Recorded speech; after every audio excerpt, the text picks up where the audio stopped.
P T I رہنما فردوس شمیم نقوی نے Sindh assembly سے مستعفی ہونے کا اعلان کر دیا۔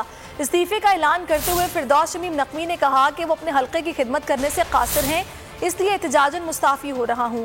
بولے پچھلے 3 سال سے جمہوریت کا جنازہ دیکھتے آ رہے ہیں، احتجاج کے لیے سڑکیں موجود ہیں۔